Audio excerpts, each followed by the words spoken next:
성경 말씀 마태복음 16장 5절로 12절입니다. 제자들이 건너편으로 갈새 떡 가져가기를 잊었더니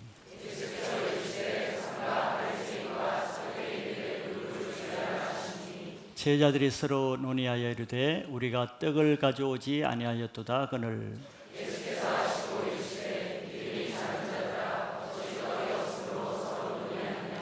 너희가 아직도 깨닫지 못하느냐? 떡 5개로 5,000명을 먹이고 주운 것이 몇 바구니며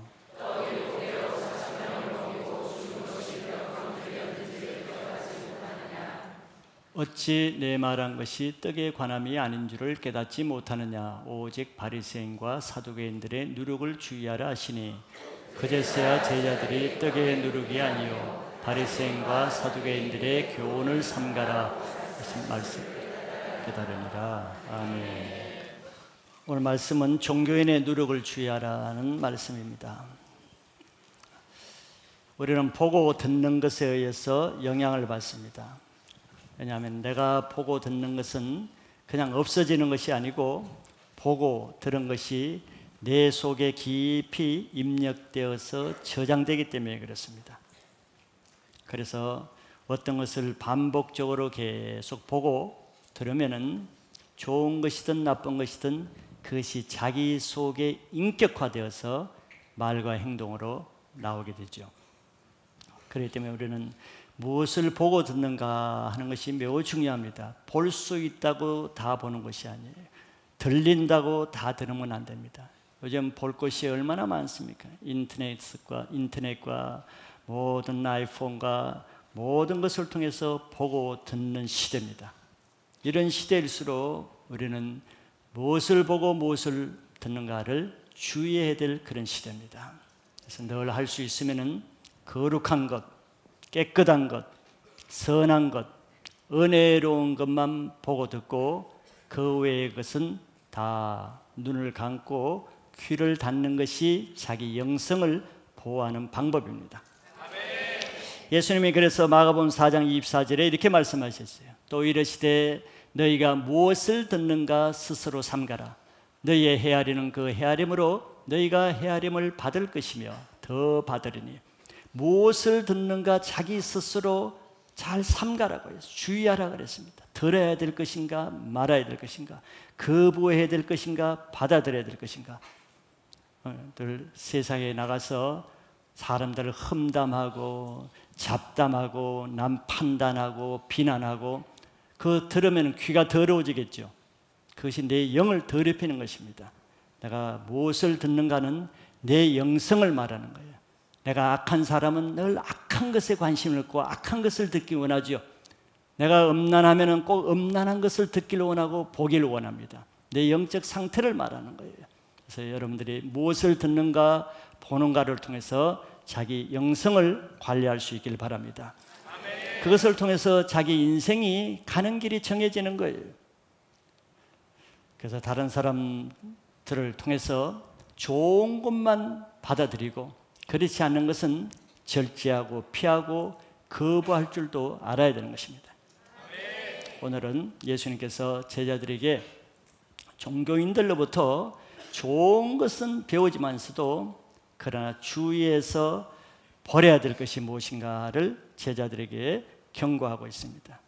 이것을 통해서 우리 속에도 버려야 될 것, 누룩과 같은 것이 무엇인가 하는 것을 한번 체크해 보는 기회가 되길 바랍니다. 왜냐하면 우리가 오랫동안 눈 감고 산 건 아니잖아요. 귀를 막고 산 건 아니죠. 어릴 때부터 세상에서 학교에서 또는 다른 교회에서 늘 보고 들은 것이 있습니다. 그것이 오늘 자신의 모습인 거예요. 그러나 그 중에서 우리가 누룩과 같은 것이 무엇인가를 찾아서 버리지 않으면 내가 그 누룩의 피해자가 됩니다. 오늘 말씀을 통해서 우리 안에 버려야 될 것, 종교적인 누룩을 잘 체크해 보시고 이번에 수련을 통해서 누룩을 다 제거하는 기회가 되시기 바랍니다. 이스라엘은 지금도 6월절이 되면은 집에서 누룩을 제거하는 그 작업을 해요. 그래서 샅샅이 그 누룩이 들어간 음식, 빵이 없는가, 아니면 그런 물건이 없는가 샅샅이 쓸고 닦고 해가지고 방을 깨끗하게 합니다. 장롱까지 다 드러내요. 그 속에 있을지도 모르니까. 그런데 바쁜 사람, 또 힘없는 사람은 그렇게 못하잖아요. 그럼 이제 아르바이트생을 사가지고 집안을 다 청소해가지고 끄집어내서 불살라요. 여러분들 속에 누룩이 있는가 없는가를 잘 보시고 자기가 찾을 힘이 없으면은 아르바이트생을 구하세요. 여러분들의 세일장을 아르바이트 하러 구해가지고 내 속을 싹 청소하게 해요. 아르바이트 비용은 그 대신 드려야 되죠. 한 번은 필요합니다. 왜? 자기가 자기 모습을 모르거든요. 자기는 그게 인격화돼서 모르는 거예요. 그런데 남은 비교적 객관적으로 볼 수 있습니다. 우리 속에는 누룩이 제거되는 그런 수련회가 되길 바랍니다. 먼저 오늘 말씀을 보면은 믿음이 작은 것에 대해서 또 예수님이 제자들에게 말씀하십니다. 이어지는 말씀이죠. 계속해서 예수님은 호수 건너편에서 다시 배를 타고 건너편으로 오는 것이. 그런데 그때 제자들이 배 타고 오면서 한 가지 빠뜨린 것이 있는데 그 물고기 2마리하고 떡 7개하고 물고기 2-3마리하고 해서 4,000명을 먹이고 남았죠. 떡이 7강조리가 남았는데 그걸 가져와야 되는데 못 가져온 거예요. 아마 내 생각은 그 바리새인과 사두개인들의 그 험악한 기세에 눌려가지고 이들이 눌려가지고 아마 황급하게 나오느라고 잊어버린 것 같아요. 그래서 이 제자들은 은근히 그 떡 가져오지 않는 거, 7강조리는 그 강조리가 큰 겁니다. 굉장히 많은 떡이에요. 제자들은 한 달 양식은 될 거예요. 그런데 그걸 잊어버리고 왔으니 늘 신경 쓰면서 걱정하고 있는 거예요. 그게 매여 있습니다. 생각이. 그런데 그 찰나에 그 순간 그 상황에서 예수님이 제자들에게 뭐라고 말씀하시냐면은 나오죠. 삼가 바리새인과 사두개인들의 누룩을 주의하라. 그 타이밍에 이 말씀을 딱 하시는 거죠. 제자들은 조금 전에 사두개인과 바리새인들이 예수님 앞에 나와서 어떻게 예수님을 시험하고자 하고 하늘에서 표적을 보여달라고 그러고 그리고 거기에 대해서 예수님이 어떻게 반응하시는가를 잘 알고 있습니다. 바로 전의 사건이기 때문에. 그렇기 때문에 그런 상황에서 예수님이 왜 이런 말씀을 하시는가 하는 것을 이해하는 데는 아무 어려움이 없어요. 쉽게 이해할 수 있습니다. 그럼에도 불구하고 제자들은 이 말씀을 자기들이 떡을 가져오지 않는 것으로 그렇게 해석하고 적용해서 들었습니다.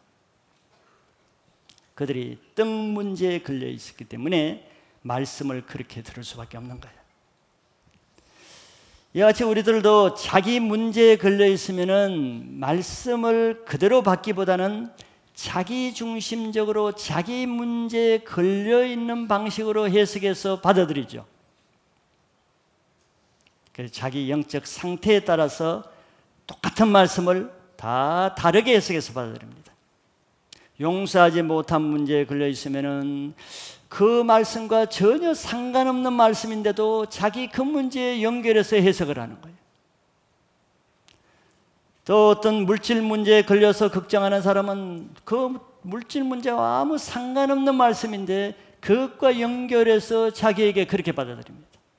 상처가 있는 사람은 아무 상관없는 말씀도 상처와 연결해서 받아들여서 그 본문의 말씀과 아무 상관없이 자기 나름대로 해석하고 정해서 오해하는 것이죠. 예수님께서 제자들이 그렇게 받아들인 걸 아셨습니다. 떡 문제로 얘기를 하는 것을 들어서 이렇게 말했습니다. 이 믿음이 없는 자들아 그랬어요. 예수님은 늘 믿음을 체크를 하시죠. 제자들에게 늘 믿음의 문제를 자주 얘기하십니다. 근데 믿음이 크도다 이런 말은 별로 없어요. 제자들이 늘 믿음이 적다. 왜 의심했느냐? 믿음이 적은 자들아.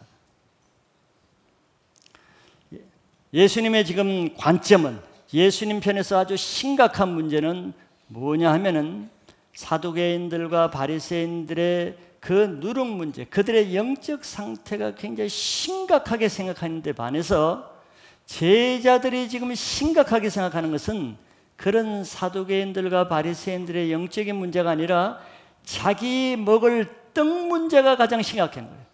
이게 동상이몽이 심각한 것이 서로 다릅니다. 그러니 다르게 말씀을 듣는 거죠. 우리가 믿음이 없이는 영적인 것보다는 육신적인 것에 매이게 되죠.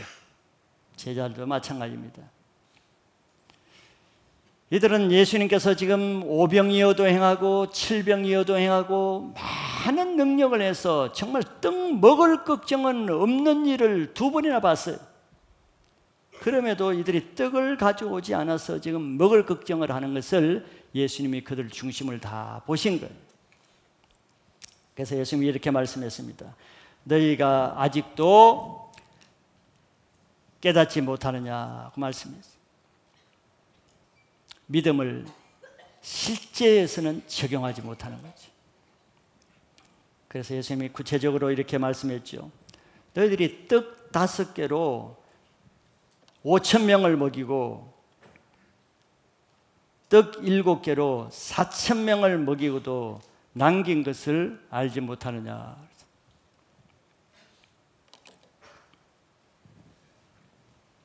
금방 얼마 전에 일어난 사건인데 그것을 기억 못하고 지금 떡 먹을 걱정을 하고 있느냐 이 말이죠.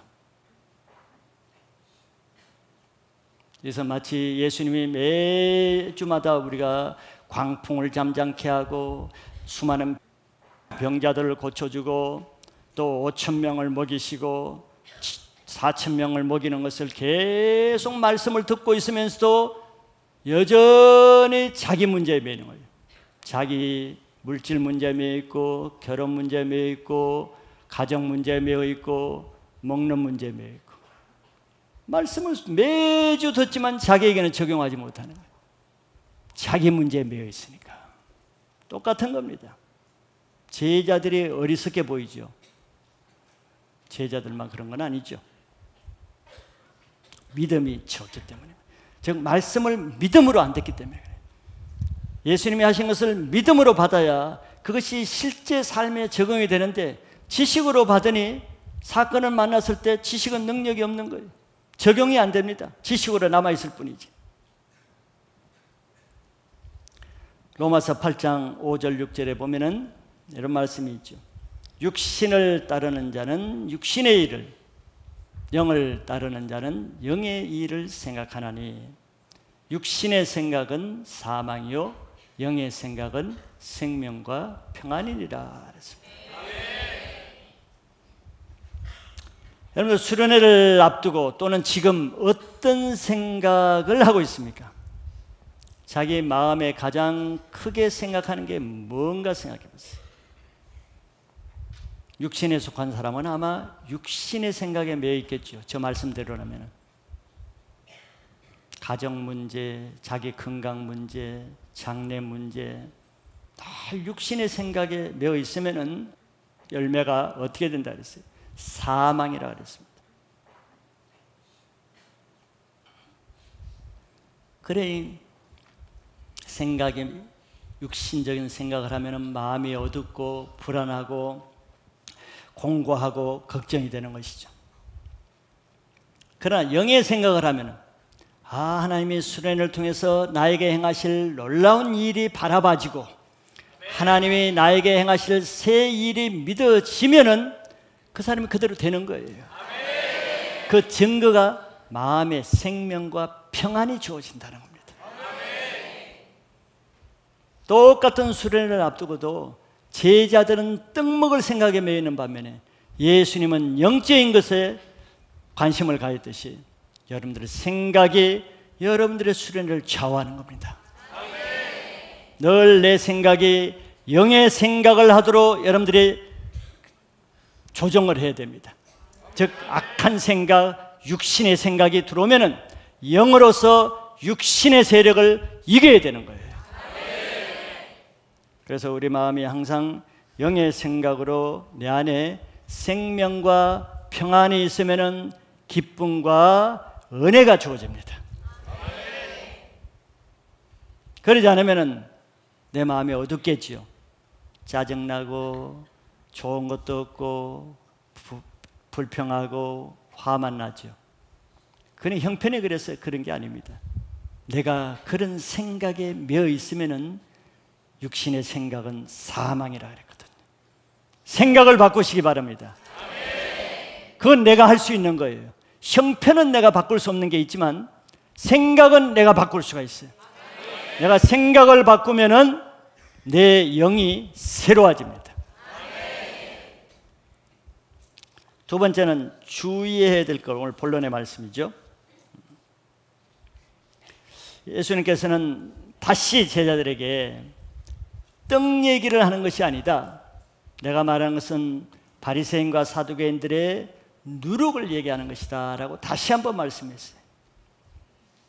누룩은 좋은 뜻으로도 예수님 비유를 하셨죠. 천국은 가루 섬 아래는 누룩과 같다고 말할 때도 사용하셨고, 오늘 여기에 누룩은 또 반대로 바리새인과 서기관들의 종교성을 말하기도 합니다.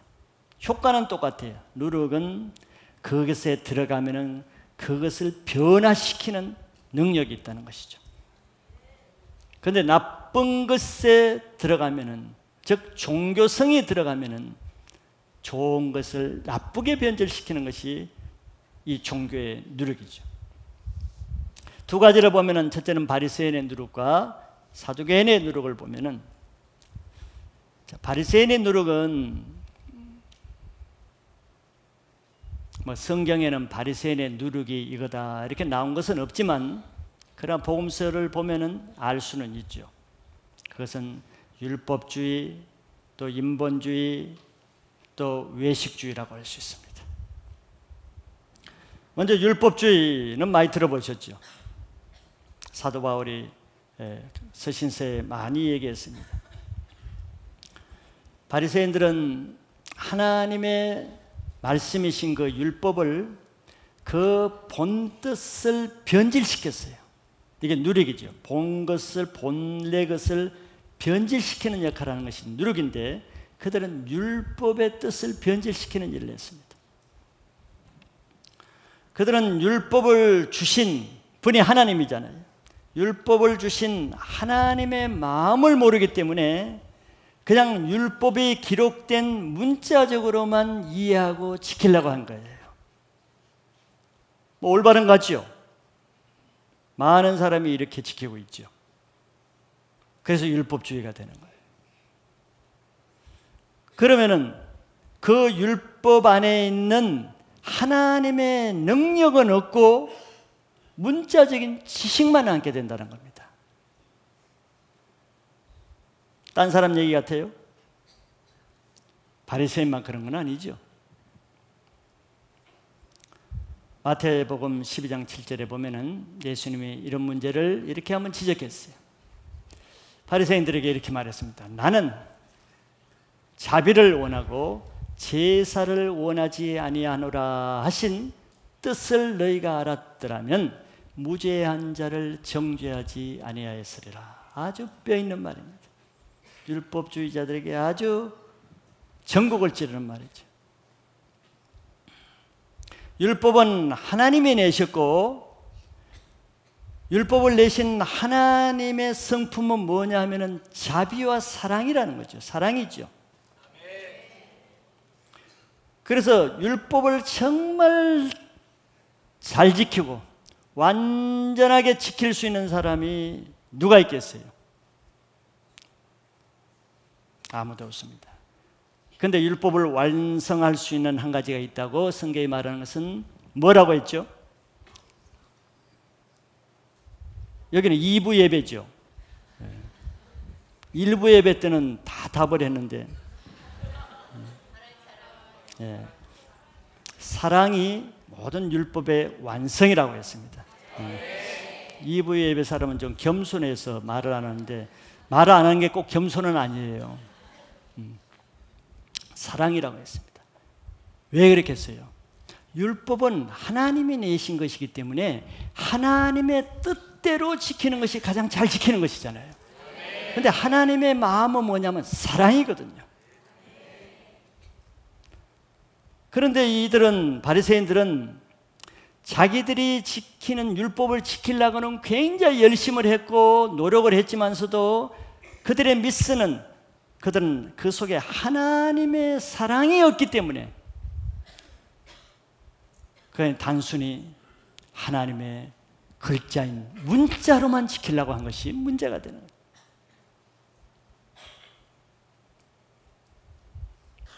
예를 들면 제사, 오늘날 이 예배를 지금 우리가 왜 드리는 거예요? 우리가 재밌게 하기 위해서 파티하는 게 아니죠. 우리를 구원해 주신, 우리를 창조해 주신 하나님께 올려드리기 위해서 예배를 드리는 거죠. 즉 하나님의 영광을 위해서. 그렇다면 예배를 어떻게 드리는 것이 가장 완전한 예배가 될까요? 정말 예배 절차를 잘하고 찬양을 멋있게 하고 또 프로그램을 아주 멋지게 하고 사도신경을 하고 묵도하고 또 여긴 종이 없네, 종도 한번 딱 쳐주고 뭐 이렇게 하면 예배가 아주 아름답게 되겠어요? 물론 그럴 수도 있지만 가장 완전한 예배는 이 예배를 받으시기를 원하시는 하나님의 마음, 하나님의 뜻대로 드려지는 것입니다. 그런데 그것이 사랑이라는 거예요. 율법의 첫째가 뭐고 둘째가 무엇인가 여러분들 2부 예배 사람들 다 아시죠? 또 잠잠하셔요. 아시죠? 네. 첫째는 주 너의 하나님을 사랑하라는 것이고 목숨과 힘과 뜻을 다해서, 둘째는 내 이웃을 내 몸과 같이 사랑하라는, 공통적으로 사랑인 것이에요. 그러면 가장 완전한 예배는 뭐겠습니까? 어떻게 드리는 것이겠어요? 하나님을 사랑하는 마음으로, 사랑으로 드리는 것입니다. 그런데 바리새인들은 하나님을 사랑하는 마음은 없고 예배는 철저히 드리는 거예요. 11조도 하고 순서를 맞춰서도 하고 정성껏 예배를 드려. 그런데 빠진 것이 하나님의 사랑은 없는 거예요. 그래서 예수님이 그 말을 하잖아요. 나는 자비를 원하고 제사를 원하지 아니하노라 하는 말의 뜻을 너희가 모르느냐. 형식을 받기를 원하는 게 아니라는 거예요. 그게 예배가 아니라는 거예요. 네 마음을 받기를 원한다.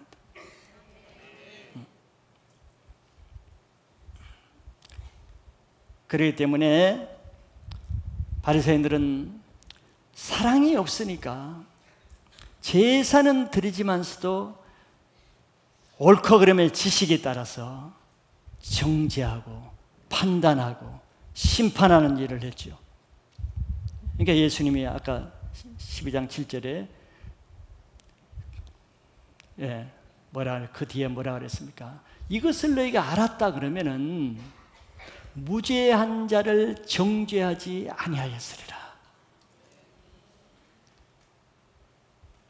사랑 없이 문자적으로만 하니까 탈남 판단하고 정죄하고 심판하고 비난하고 욕하고 그런 일만 한 거예요. 그게 무슨 예배, 하나님 받기가 괴로운 것이죠.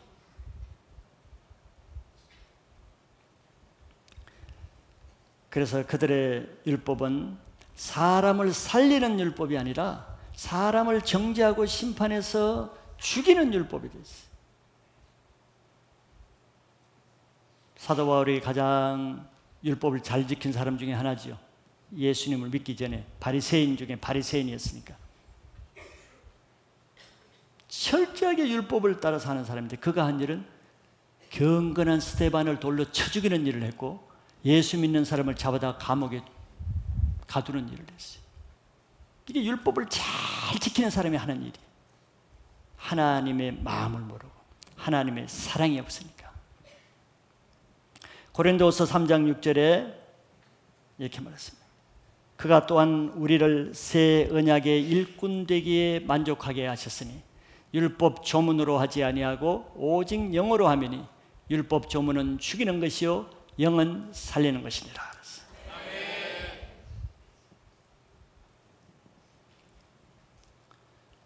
새 언약의 일꾼, 저 사도 바울의 글이죠. 고린도후서는. 사도 바울이 뭐라고 얘기합니까? 우리를 새 언약의 일꾼 되게 만족하게 하셨다.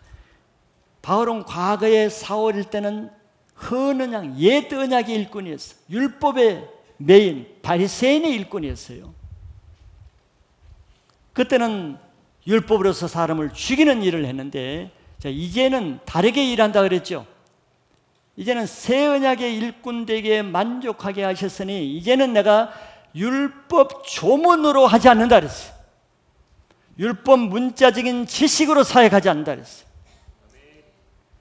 오직 이제는 영으로 한다 그랬어요. 왜 그러냐? 중요한 이유가 저겠죠. 율법 조문은 죽이는 것이요, 영은 살리는 것이기 때문에 그래요. 바리새인들은 하나님의 사랑이 없이 율법 조문으로 매주마다 회당에서 말씀을 가르쳤죠. 하나님의 율법의 말씀을 가르쳤어요.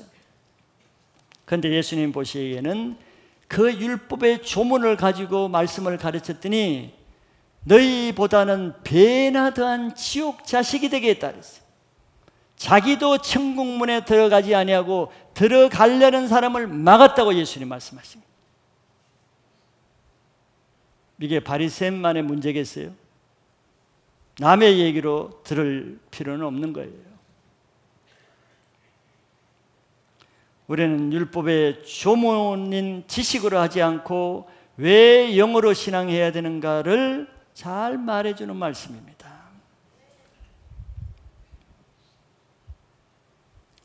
성경 말씀을 가장 잘 이해하고 하나의 말씀을 가장 잘 해석할 수 있는 사람이 누구겠습니까?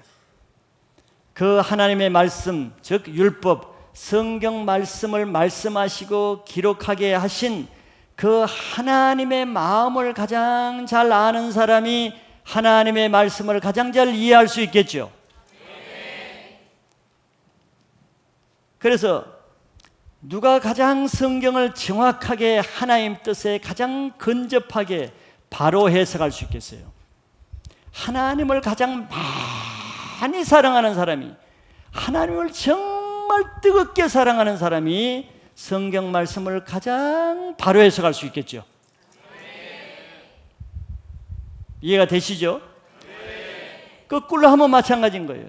내가 하나님은 사랑하는 마음이 하나도 없고 하나님에 대해서는 냉랭하고 차갑고 말씀에 순종하지도 않고 세상적이면서 지식만 많이 들어가지고 성경을 파고 성경을 공부하고 신학을 공부하고 그래서 깊이 파고 쪼개고 붙이고 늘리고 좁히고 해가지고 막 성경을 예리하게 파서 전한다. 그런 일이 많이 있겠죠.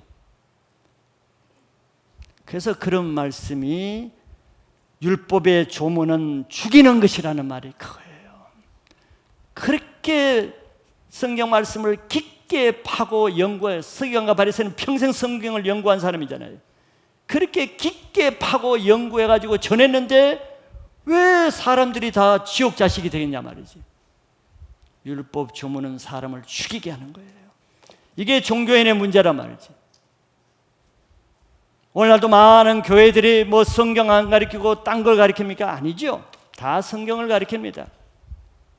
그러나 그런 가운데도 우리가 조심해야 될 것은 성경을 가르치는 것은 뭐 좋은 것이지만서도 율법의 조문으로 가르치면 그것을 듣는 사람들의 영이 다 죽는다는 것을 우리가 알아야 되는 거예요. 그래서 그 사람들이 성경은 많이 듣고 많이 하는데 종교화되는 거예요. 생명이 없단 말이에요. 왜? 살리는 것은 영이라고 했으니까. 그러면 똑같은 성경을 왜 그렇게 효과가 다르게 나타나냐? 성경을 내신 하나님의 마음을 모르기 때문에 그래요. 하나님은 자비를 원하고 제사를 원치 않은데 하나님은 이 말씀을 하신 하나님은 사랑인데 사랑은 쏙 빠지고 지식과 문자만 남으니까 그런 현상이 일어난단 말이죠. 하나님을 사랑하지 않는데 성경 말씀이 바로 깨달아지겠습니까? 하나님을 사랑하지 않는데 이 예배 말씀이 제대로 들려지겠어요? 내 마음에 하나님을 사랑하는 마음이 없는데 내 마음에는 세상 떡만 생각하고 직장 문제만 생각하고 결혼 문제만 생각하는데 말씀이 제대로 들려지겠어요? 하나님이 아세요. 우리가 무슨 마음을 품고 예배를 드리고 말씀을 듣는 걸 하나님이 모르시겠어요? 예수님이 지금 떡 문제로 제자들이 걱정하는 거 안 보고도 다 아셨는데, 우리는 신앙을 실제로 해야 됩니다. 실제로 해야 실제적인 열매가 나타나는 거예요. 자기 심는 대로 열매를 맺는 것입니다. 내가 오늘날 이런 나의 모습은 내가 그런 모습으로 신앙하니까 그런 열매가 나타나는 거예요.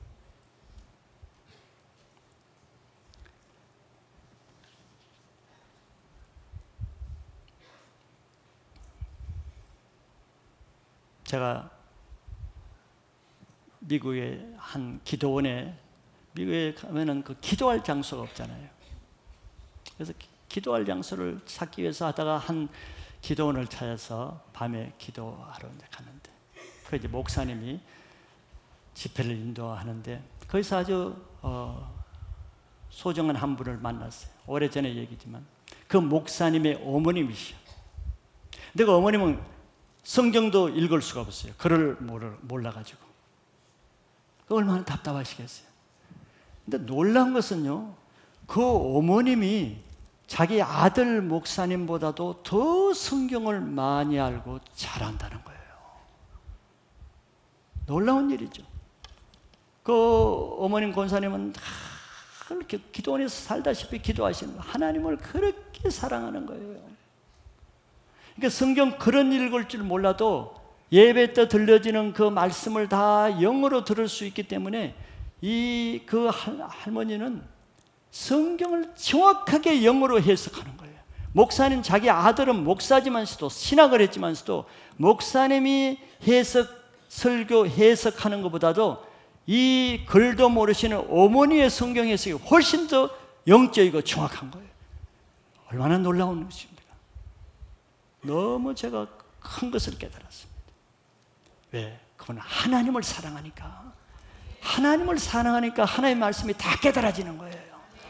그러나 아무리 목회자라도 하나님을 사랑하지 않으면 말씀을 지식적으로는 연구할 수 있어도 하나님의 마음으로 성경을 이해하지는 못합니다.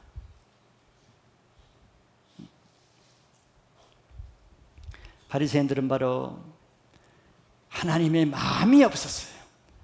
요한복음 5장에 잘 말씀하죠. 예수님이 너희 속에 하나님의 사랑이 없으니 어찌 너희가 나를 믿을 수 있느냐. 예수님은 다 봤어요. 그 사람 속에 하나님을 사랑하지는 않으면서 온갖 하나님의 좋은 건 다 하려고 그래요. 누구를 위해서 하겠어요? 자기 영광을 위해서 하는 거예요. 그러니 하나님의 말씀을 깨달을 수 없고 생명으로 받을 수도 없고 자기가 전하는 그 말씀을 듣고는 듣는 백성들이 다 지옥 자식이 되게 하는, 얼마나 무서운 것입니다. 이게 종교인의 누룩입니다.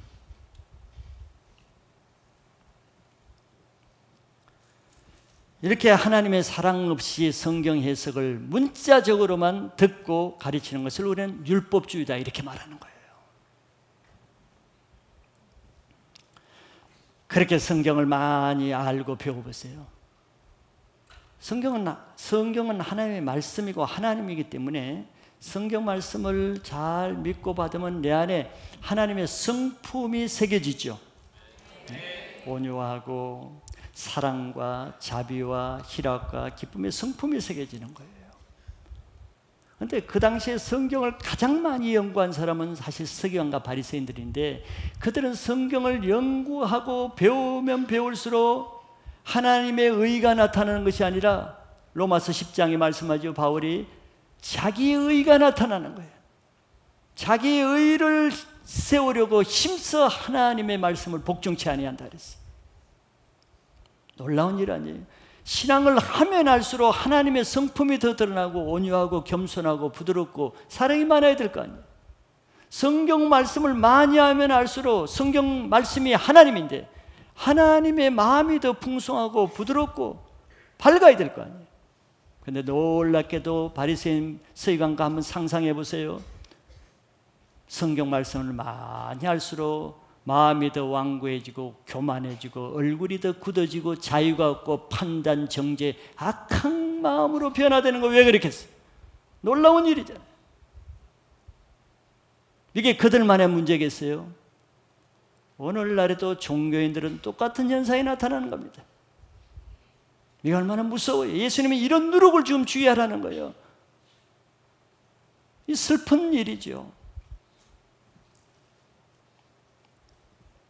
우리는 이런 하나님을 사랑하지는 않으면서 교회 좋은 직분은 다 하려고 그러고 좋은 일은 다 하려고 그러고 자기 인정받는 것은 다 하려고 그러고 자기 의가 안 들어가는 일은 불평하고 빠지려고 그러고 손해보고 이게 바리새인의 누룩입니다. 하나님을 사랑하지 않으니 뭘 하겠어요, 그 사람이. 다 해도 불평이지. 모든 율법의 계명은 다시 말하지만 많은 것이 아닙니다. 하나예요. 하나님을 사랑하고 내 이웃을 사랑하는 것입니다. 그런 모든 율법을 다 이루는 것입니다. 사랑 없이 행한 누룩이 있으면은 여러분들 이번 말씀이 선포될 때 제거하시기 바라요. 내 속에 그런 더러운 것들을 제거하셔야 여러분들에게 생명이 주어집니다. 두 번째 바리새인들의 누룩 또 한 가지는 인본주의라는 거예요. 율법주의는 사실 그 속에 인본주의 때문에 나오게 되는 거예요. 하나님의 말씀을 인간적인 기준에서 해석을 하는 겁니다. 하나님의 말씀을 변질시키죠.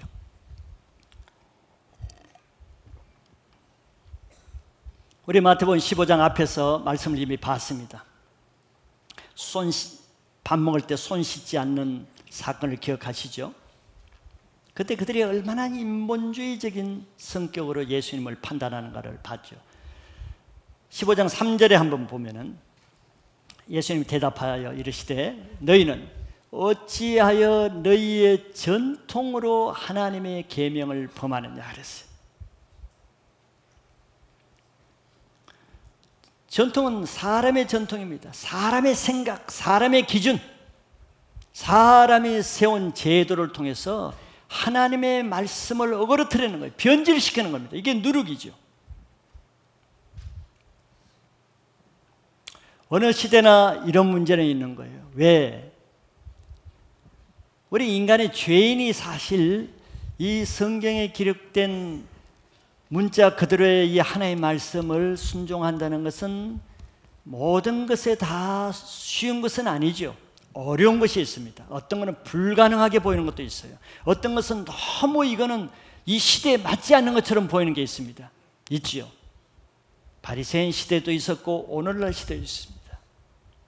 근데 이 바리새인들은 하나님의 말씀을 그런 내용의 하나님의 말씀을 그 사람의 형편과 또 그 시대의 상황과 그래서 그 사람의 이성적인 논리에 맞춰서 그것을 해석해 버렸어요. 왜? 하나님의 마음을 모르니까, 하나님의 의도와 뜻을 모르니까 그들은 그런 데 관심이 없는 거예요. 그래서 인본주의는 성경 말씀이 그 시대에 조금 안 맞아 보이거나 이거는 요즘 시대에 이거는 안 맞는 것이다. 이거는 사도 바울이 2000년 전의 시대다. 2000년 전의 상황이다. 이렇게 말하는 사람이 들어있을 거예요. 그리고 이거는 이성적으로 합리적이지 않다. 이거는 말이 안 된다. 이렇게 말하는 사람도 있죠. 그때 그들은 성경 해석을 그 시대의 형편에 맞춰서 해석해버리고 사람의 이성에 부합하게 논리적으로 해석합니다. 그게 이제 지혜롭게 보이죠. 왜? 지금 시대는 안 맞아 보이니까. 또 사람의 생각으로 합리적이지 않으니까. 예를 들면 자유주의적인 요즘 교단이나 신학에서는 실제로 신학교에서 신학생들에게 예를 들면 오병이어, 우리는 여러분도 오병이어 사건 예수님이 그대로 하신 건 믿죠? 네, 여러분들 신학생보다 더 나은 거예요. 그러나 자유주의적인 신학 교수들이 그렇게 안 가르칩니다. 그건 불가능하잖아요. 이성적으로 어떻게 계속 나오겠어요? 그래서 그들은 그거는 그 사람들이 다 도시락을 사와서 도시락 까먹은 사건이다. 실제로 신학교에서 그렇게 가르칩니다. 여러분들 웃을 일이지만 그들에게는 그 해석이 중요한 거예요. 그리고 홍해 건넌 사건, 그거 쉽지 않지. 어떻게 바다에 갈라져? 바다가 갈라진 것이 아니고 그때 갈대숲이 많았는데 갈대숲 사이로 걸어나온 것이다. 신학교에서 이렇게 가르칩니다. 그런 논리가 오늘날 교회 안에 동성애 목회자가 합법적으로 나오게 해석이 되고 동성애를 인정하는 교단이 나오게 되는 것은 그것 때문에 그런 거예요. 인본주의적으로 해석하면은 성소수자에 대해서 얼마든지 그렇게 해석할 수가 있습니다. 자유주의적인 신학의 바탕은 성경을 그렇게 자유롭게 해석하는 거예요. 이것이 누룩입니다. 왜? 하나님의 뜻을 모르니까, 하나님의 마음을 모르니까, 하나님을 사랑하는 마음이 없으니까 대신 세상을 사랑하고 하나님보다 사람을 더 사랑하고, 이것이 인본주의요 세속주의죠.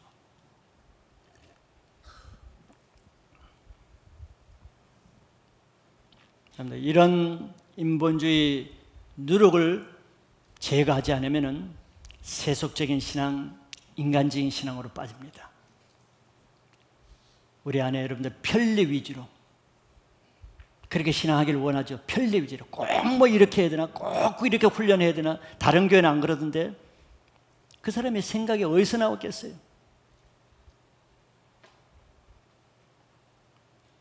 예수님 말씀하셨죠. 부모를 공경하라. 너무 힘드는 거예요. 너무 힘드니까 인본주의 생각으로 꾀를 냈죠. 하나님께 드림받았다. 고로반 해버리면 안 해도 된다. 얼마나 편리해. 말씀 지키는 거 일도 아니야. 너무 편리한 거예요. 성경 해석을 다 인간적으로 자기 편하게, 자기 손해 안 보게, 자기 사생활 침해하지 않는 쪽으로 해석하면 얼마든지 해석할 수 있어요. 누룩이죠. 그런 사람과 같이 있으면 누룩이 그대로 있으니까 번진단 말이에요. 자기가 속는 줄을 아는 사람은 속지 않지요. 속는 줄을 모르기 때문에 속습니다. 오직 말씀만이 그것을 방지할 수 있는데, 이런 말씀이 선포될 때 기회입니다. 하나님의 카이로스예요. 이런 때 자기 속에 인본주의적인 누룩을 제거할 수 있으면 은혜입니다. 안 그러면 그것은 또 5년, 10년, 20년 내 인생을 누룩처럼 썩게 만드는 거예요. 또 한 가지 바리새인의 누룩은 외식주의라고 했습니다. 이것이 예수님이 바리새인에게 책망할 때 하는 아주 중요한 이슈가 외식이었습니다. 이런 인본주의적인 신앙은 결국 하나님 앞에 살지 않고 사람 앞에 사는 외식주의로 변질될 수밖에 없습니다. 하나님보다 사람을 더 중시하기 때문에. 외식주의는 하나님보다는 사람 중심으로 하려는 거예요. 즉 하나님께 보이기 위해서, 하나님은 우리 중심을 보이잖아요. 외모로 보지 않고. 그러니까 내 마음 중심으로 중심을 하나님께 보이려고 하는 사람은 하나님 중심적인 신앙이지만, 중심이 아니라 내 겉으로 나타나는 것을 사람에게 보이려고 하면은 내 중심을 사람은 잘 모르잖아요. 사람은 외모를 보니까. 중심을 가지고는 사람 앞에 할 수 없습니다. 그럼 인정을 못 받아요. 그러니까 외모로 할 수밖에 없는 거예요. 겉으로. 그러니까 그게 외식입니다. 사람에게 보이기 하기 위해서. 예수님 말씀에 따르면 사람에게 옳게 보이기 위해서 한다 그랬어요. 사람 눈치 보는 것이죠. 목회자도 얼마든지 그런 유혹이 있습니다. 성도들에게 옳게 보이기 위해서, 성도들이 원하는 것과 성도들이 좋아하는 것과 성도들이 나를 좋게 보는 것과, 사람은 다 그것이 무엇인지 알아요. 어떻게 하면 될 것인가 바보가 아닌 이상 다 알죠. 그렇게 하면은 사람이 종이 되겠죠. 사람 눈치 보느라고 마음에 평강이 없을 것입니다. 마태복음 23장 27절 28절에 예수님 바리새인들 서기관들에게 아주 강하게 책망하실 때 그 중에 하나가 이 말씀입니다. 화 있을진저 외식하는 서기관들과 바리새인들이요, 회칠한 무덤 같으니 겉으로는 아름답게 보이나 그 안에는 죽은 사람의 뼈와 모든 더러운 것이 가득하도다. 이와 같이 너희도 겉으로는 사람에게 옳게 보이되 안으로는 외식과 불법이 가득하도다. 예수님 아주 정확하게 보셨죠. 겉으로는 사람에게 옳게 보이되, 이 사람들의 종교성은 사람에게 옳게 보이려고 아주 크게 목을 매이는 거예요. 자기가 사람들이, 백성들이 나를 정말 어떻게 거룩한 목사로 볼까? 내가 정말 신앙이 있는 믿음이 좋은 목회자로 좀 알아줄까? 내가 어떻게 좀 기도 많이 하는 목회자로 좀 성도들이 알아줄까? 내가 얼마나 착한 사람인지를 알아줄까?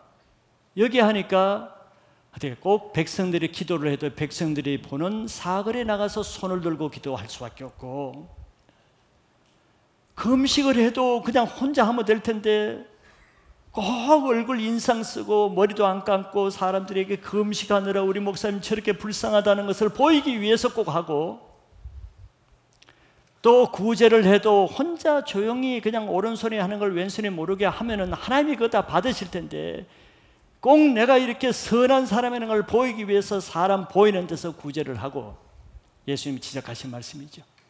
꼭 사람에게 보여야만 돼. 사람이 안 보면 청소하다가도 사람 올 때까지 기다렸다가 쉬고 사람이 오면 하는 거예요. 여러분들은 안 그랬지만 그런 사람이 있다니까. 그런 걸 우리는 속 보인다 그러죠. 하나님의 속을 다 보세요.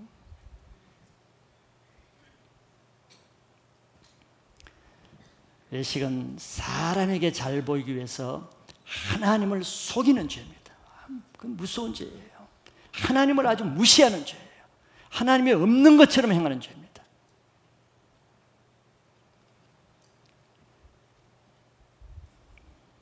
겉으로는 신앙이 좋은 것처럼 하지만 속에는 회칠한 무덤처럼 온갖 더러운 시체 같은 것들을 다 품고 있으면서 겉으로는 온유한 사람, 겸손한 사람, 또 믿음이 좋은 사람처럼 예의 바르게 행동하고, 바리새인들이 그랬단 말이에요.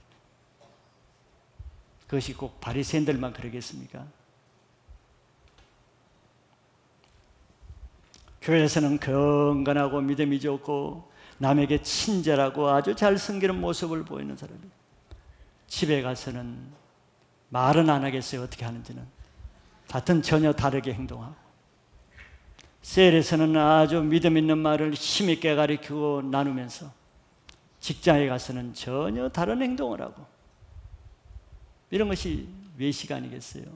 사람에게 보이기 위해서, 사람에게 보이는 용으로 신앙하는 거예요. 일회용으로. 이런 사람에게 특징은 사람에게 보일 때는 그렇게 얼굴에 미소도 있고 친절하지만서도 자기 속에는 시체 같은 것이 있으니까 혼자 돌아오면 공고하고, 그 외식한 것 때문에 피곤하죠. 피곤해요. 씁쓸함해요. 공고하고 기쁨이 없고 괜히 짜증이 나죠. 왜? 외식의 영에게 이용당했기 때문에 그런 거예요. 자기 속에 혹이라도 이런, 아직도 사람 눈치 보고 사람 때문에 교회에 나와주고 사람 때문에 세일에 참석해주고 사람에게 잘 보이기 위해서 무엇을 섬기고 봉사하고, 그런 스스로 속는 것입니다. 하나님을 무시하는 죄. 그런 노력이 있으면은 하나님이 이런 것을 체크해 주실 이때 내 마음으로 또 근본적으로 누룩을 제거해야 됩니다. 그럼 사단의 종이 되는 거예요. 사람이 종이 됩니다. 그게 피곤하죠.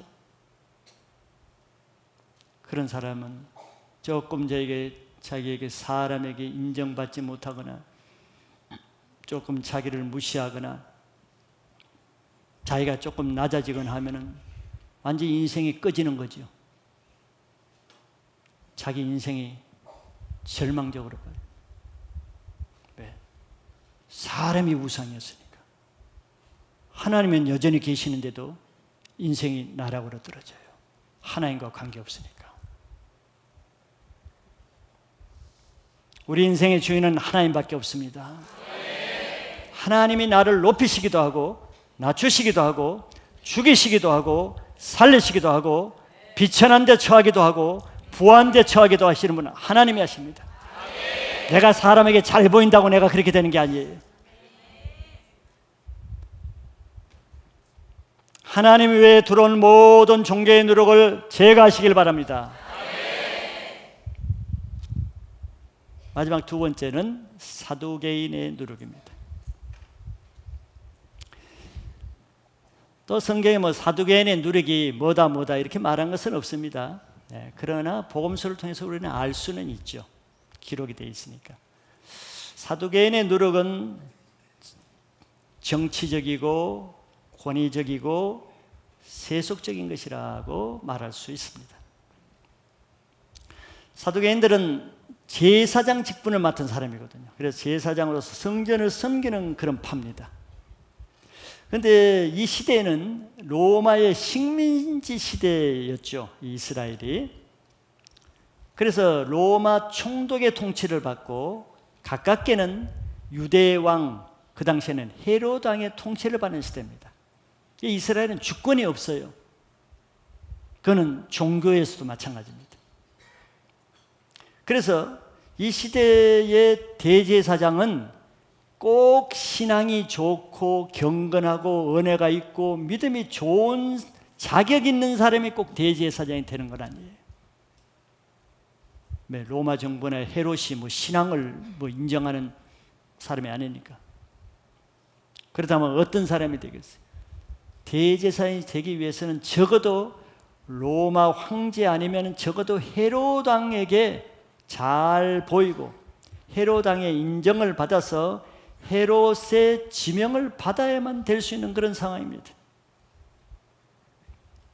그러니 신앙보다는 정치력이 강한 사람이 되죠. 왜?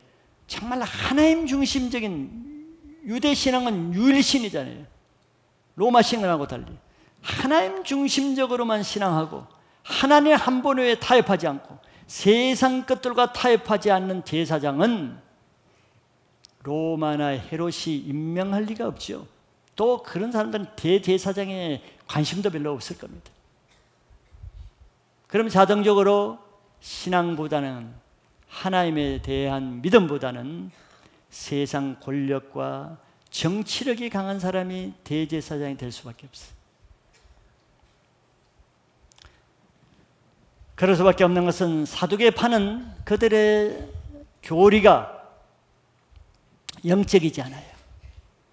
영적 세계를 부인해. 천국이 있는 것을 안 믿어요. 여러분 천국이 있는 것을 믿으시죠? 그들은 그렇기 때문에 부활도 믿지가 않아요. 그냥 살다 죽으면 끝이야. 그러니 노세 젊어서 노세 죽고 나면 못 노는 거예요. 그러니 이 세상 살 동안만의 현세적인 신앙을 가지고 있어요. 죽으면 끝나는 거예요. 부활이 없기 때문에.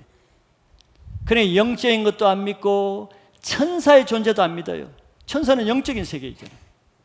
영적인 세계를 안 믿으니까 영적인 세계에 닫혀 있고, 그러니 결국 이 세상적인 세속적인 신앙이 될 수밖에 없는 거죠. 그러니 이 세상의 권력이 하나님 나라에서 무슨 상급이 되고 하나님 나라에서 기둥이 되고 이거와 아무 상관없어. 이 세상의 권력이 그들은 종교의 축복이라고 여기는 거예요. 그러니 그들은 신앙보다는 세상적인 권력, 지위, 부, 이 교권에 관심이 많았고, 그런 것이 강한 사람이 대제사장이 되는 거예요. 그 성경에서 대제사장들 보세요. 인격이나 하는 것이 예수님 앞에 하는 걸 보세요. 사도행전에 사도들이 하는 거 보세요. 그냥 졸부처럼 행하는 거예요. 갑자기 헤롯에게 잘 보여서 대제사장이 되기 때문에. 이와 같이 영원한 영적인 세계에 무지하면은 보이는 세상 중심의 신앙생활을 할 수밖에 없는 거예요. 지난주에 말씀했죠. 하나님은 우리 창조 구조를 두 주인을 섬길 수 없는 구조로 창조했습니다. 세상과 하나님, 재물과 하나님 동시에 섬길 수 없어요. 질량 보존의 법칙이라는 것이 뭐 과학계에 있는데 우리는 한계가 있습니다. 하나님을 내가 80%밖에 안 섬기면 그 나머지에는 다른 것이 들어와 있는 것이죠.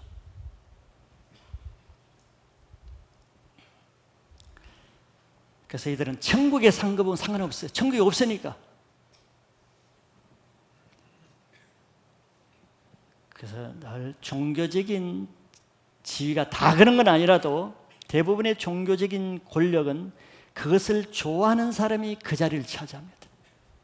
왜냐하면 정말 천국의 가치, 이 세상이 아니고 영적인 귀함, 하나님 나라의 상급, 영적인 보물을 위해서 순수한 신앙을 하는 사람은 사실 교권, 정치, 세상 지위, 세상 명예 이거 관심이 없을 뿐더러 멀리합니다. 왜냐하면 그런 것이 자기 순순한 그 신앙을 변질시킨다는 것을 알기 때문에 그래요.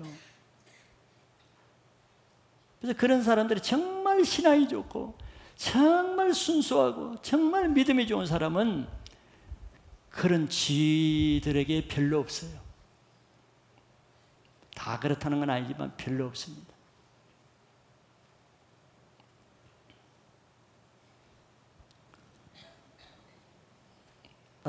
하나님 나라에 관심이 없으면은 세상 권력에 왜 이렇게 집착하는지 그걸 잘 말해주는 대목입니다. 교단, 교파, 심지어는 교회 안에서 조그마한 지위, 조그마한 집사, 장로 지위에 아주 집착하는 사람들이 얼마나 많아요. 왜 그렇게 집착할까? 그 사람이 정말 하나님 나라의 그 나중에 상급과 권세에 집착한다. 그 마음을 한 반만 하나님 나라의 상급에 집착한다면 그 인생 신앙이 달라질 텐데. 그런데 관심이 없기 때문에 보이는 세상에 집착하는 거죠. 이것이 종교 권력을 추구하는 사두개인의 누룩입니다. 잘 높은 자리, 좋은 자리, 권력, 감투, 지위, 명예 그것만 쫓아다니는 사람도 제가 들어봐요. 목회자들 중에도 그거 좋아하는 분들이 많이 있어요. 다 나쁜 건 아니지만 그러나 더 좋은 것을 추구할 필요는 있죠. 하나님 앞에 순수한 신앙을 하기를 원한다면 우리 안에 이런 세속적인 누룩을 제거해야 됩니다. 사람은 좋은 것도 영향을 받지만 나쁜 것은 더 빨리 영향을 받죠. 그런데 아이들 잘하는 거 보세요. 좋은 것을 아무리 가르쳐도 잘 안 배워. 나쁜 것을 안 가르쳤는데 어디서 들어왔는지 말과 행동이 악한 것은 빨리 하죠. 마찬가지인 것 같아요. 신앙도 마찬가지. 좋은 말씀은 강단에서 아무리 말해도 받아들이기를 더디하고 안 가르친 거, 말씀 안 한 것은 어디서 걸고 모아가지고 주워가지고 많이 가지고 다녀요. 놀라운 일이죠.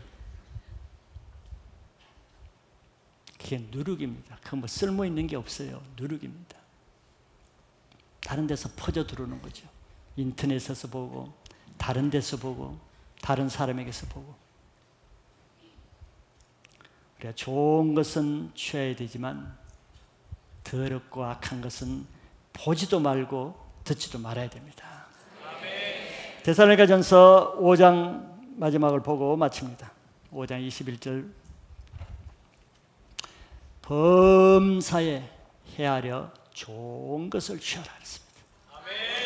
범사는 모든 일입니다. 모든 일. 우리 직장에서나 가정에서나 교회에서나 이 사람에게서나 저 사람에게서나 늘 우리가 보도 눈 감고 안 다니잖아요. 잘 보고 듣잖아요. 인터넷에서 얼마나 많이 보거든요. 그러나 성경은 보인다고 다 보지 말고 받아들이지 말고 그 중에 헤아려 계산을 해서 좋은 것만 취하시기 바라요. 이걸 잘해야 됩니다. 22절에 악은 어떤 모양이라도 버리라 그랬어요.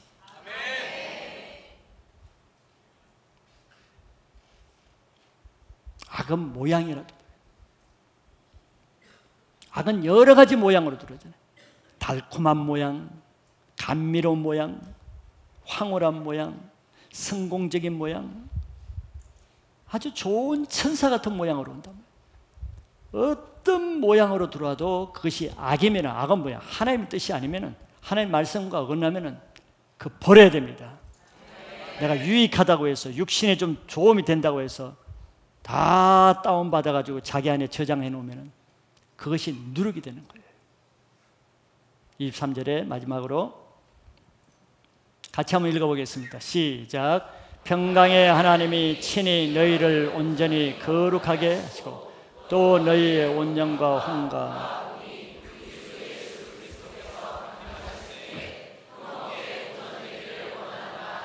아멘. 우리의 궁극적인 목적은 우리 안에 왜 누룩을 제거해야 됩니까? 우리는 이제 주님 앞에 갈 것을 준비해야 될 신부잖아요. 흠없고 점없는 신부로 준비되어야 되기 때문에 그런 겁니다. 평강의 하나님이 친히 너희를 온전히 거룩하게 하시고, 하나님이 내가 거룩하니 너희도 거룩하라고 하셨잖아요. 우리 몸은 성전이지 않습니까? 하나님의 전이거든요. 그래 하나님의 전을 거룩하게 보존하기를 바라는 것이 하나님의 마음입니다. 그래서 우리의 온 영, 온 혼, 온 몸이 주 예수 그리스도께서 강림하실 그때까지는 흠없이 보존되기를 원하노라. 이게 하나님의 마음이에요. 여러분들 얼마 살겠어요? 100년도 못하는 100년 동안만 내가 지키면 되는 거예요.